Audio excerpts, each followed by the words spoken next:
The movie begins with a deadbeat father leaving Garfield to get food, and he's all like, "Papa, no!" And the little kitten cries in the rain. But then he smells. Somebody smell life!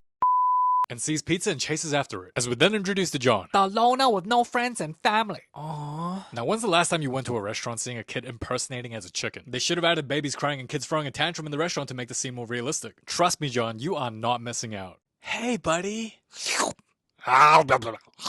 The waiter. So what would you like this evening? Obesity. Huh? Where'd he go? And the little kitten eats and eats. Your dad is a slut. Ta-da! Tell your dad I said hi. Hey, Ginger. You're cute, but I can't have pets in my apartment. Go on. Sheeper. Bye. No, wait, shit! You're homeless, aren't you? Boy, don't expose me like that. I'll make you fall for me with a kiss. Thank you, pretty privilege. And that's how John became my slave. So in the comics, John is 29 years old and 22 in the Garfield show. So assuming he's at the latest age of 29. Bro owns a house and takes care of a cat and a dog named Odie. So John is doing pretty well in life. And while Garfield gets pampered with food and John's love, just like how we remembered, unfortunately, the film goes downhill from here. So one night when the ginger cat eats his feelings away, dogs who have foreskin for fur kidnaps Garfield and Odie. And when they're sent to the middle of nowhere, a mysterious figure saves them who happens to be Garfield's dad. I go get milk. Huh? I go get milk. Dada. What? Show yourself! You! Hey, Ginger. As we're introduced to the villain named Jinx. Secret life of pets looking ass. If Lizzo was a cat looking ass. This is a villain nobody asked for, by the way. And now we gotta hear her backstory that she's a cloud chaser with no talent. So she was unable to get the attention and validation she desperately wanted. You suck!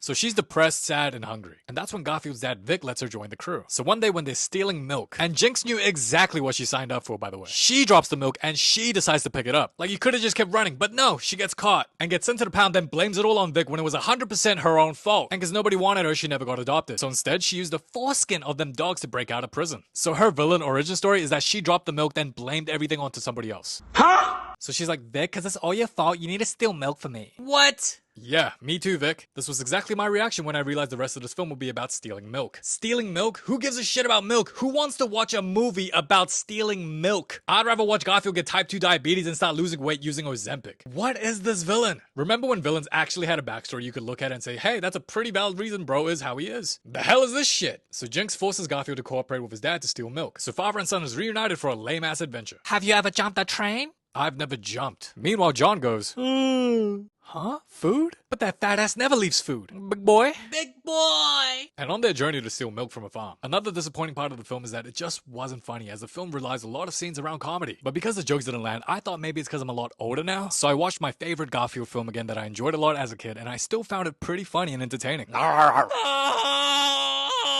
Watching a man lose his nuts, absolute cinema. Man, this film had a lot of potential. You in a pile of shit. I know, daddy. And John be like, what do you mean you don't sell cats? This is Chinese restaurant. And once arriving to the farms, there's a gate stopping them. We get through easy. Bruh,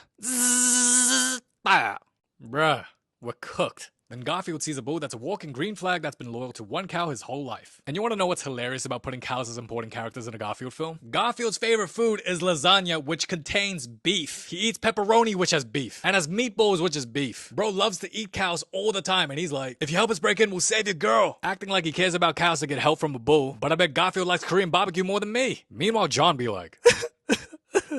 And Garfield and his dad sort of trained, but not really. You left me for the milk. That's not true.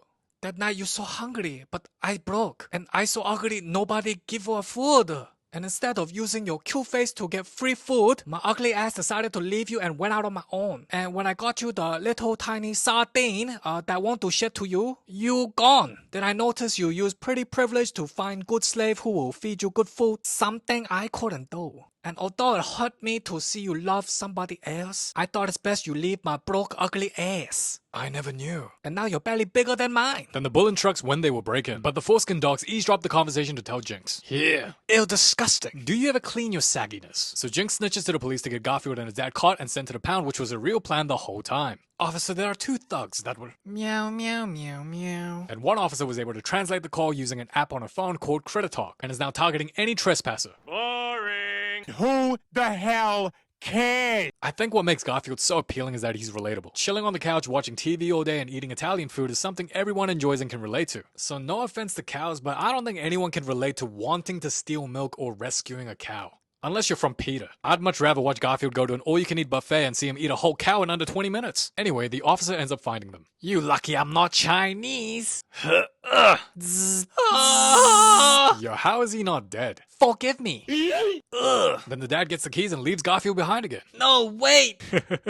Please, Daddy. Oh. So Vic steals the milk and breaks the gates, while the bull continues to get cockblocked and is unable to give her the Arby's delight as Garfield and Odie get sent to the pound. Then Vic shows up with the milk just for Jinx to say, It was never about the milk. I wanted you in prison, dumbass. and while Garfield sulks in a cage, he gets told by other cats Vic always saw him and watched him from an oak tree. Yeah, sure he did. But since Garfield has an owner, John takes him home. Wah, I thought I had herpes. Then Garfield returns to his pampered life of goodness, but he notices the oak tree the other cats claim Vic used to watch him from. So Garfield checks it out and finds out his dad is not a deadbeat. He does care. So they decide to rescue Vic, ditching John again, and sees Jinx's plan to throw Vic off of a train. And with the help of the beef Garfield enjoys eating, Ginger gets on the train. No, eat a Michin. Die!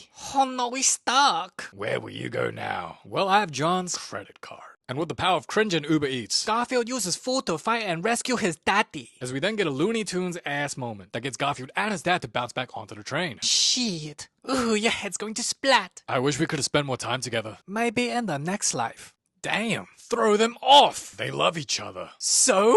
Ooh, I'm covered in foreskin and believe in love. I won't listen to you anymore! Ah! And they will get rescued and saved because it's that kind of movie. And for the aftermath, Garfield exchanges Jinx for the cow the bull wants, and the crazy cat gets sent to the pound. I wonder who Jinx is gonna blame next. What, let me guess, the bridge? Then the cow and bull nobody cares about reunites. What you trying to do?